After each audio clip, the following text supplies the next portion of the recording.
In the 4th century of BCE, the Greek philosopher Diogenes of Sinope said that I am a citizen of the world.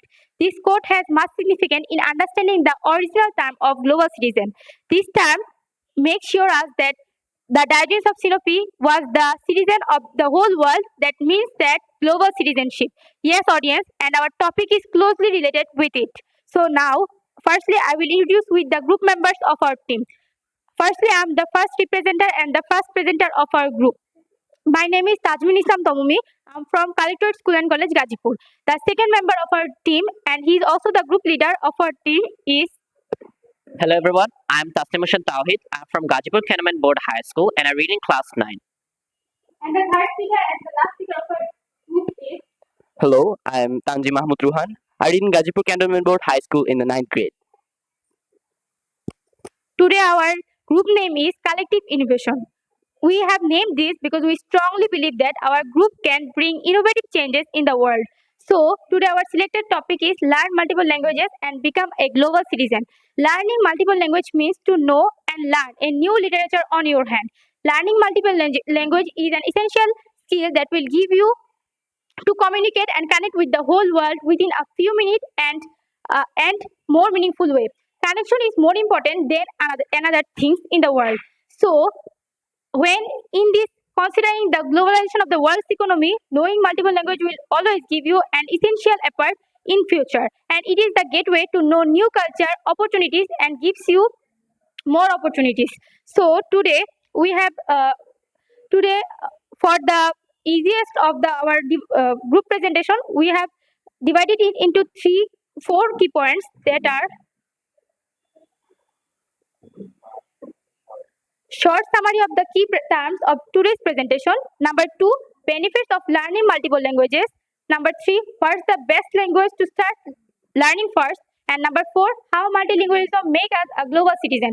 The first three key points will elaborated and described by the second speaker, Tasneem Hossain Tawhid, and the fourth key point will elaborated and described by the third speaker, Tanji Mahmud Rohan, who will also draw conclusion part of our group presentation. Now let's kick things off a closer look to give that what is global citizenship and how multilingualism make us global citizen.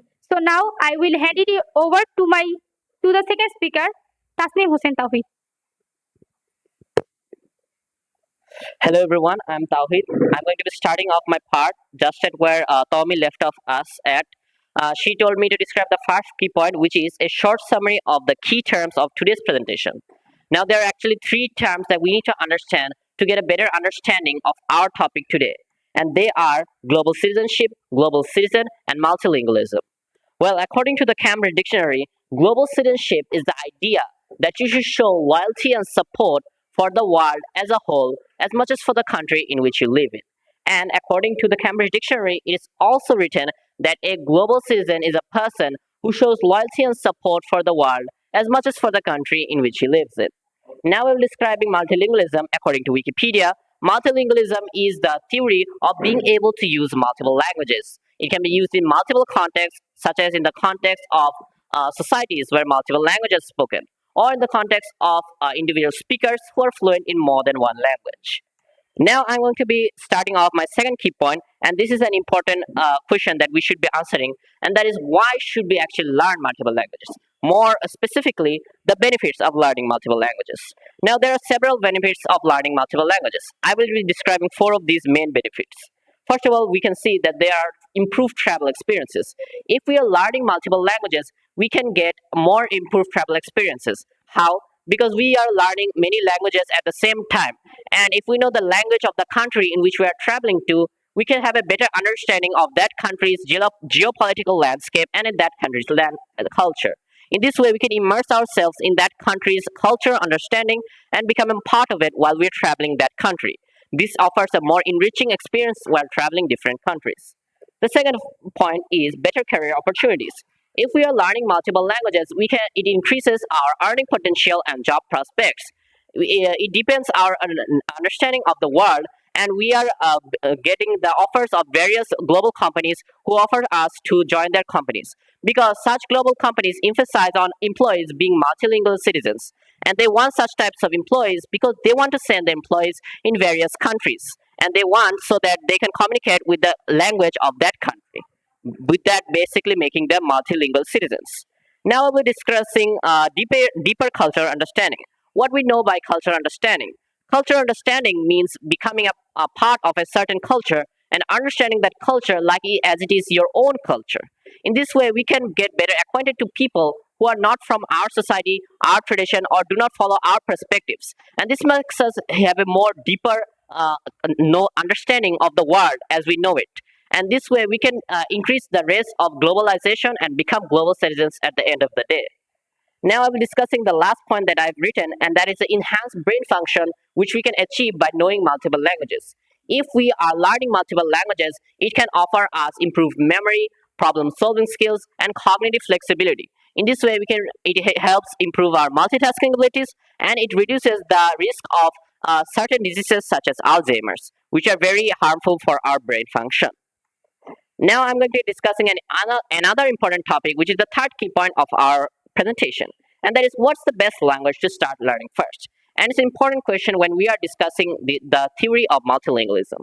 First of all, we may be able to consider two things that we need to learn, and that is mother language or first language and second language or the other languages that we learn after learning our mother language. A mother language is essentially the language that we learn at our early childhood or we learn from more specifically our mother or who we are taken up by during our birth.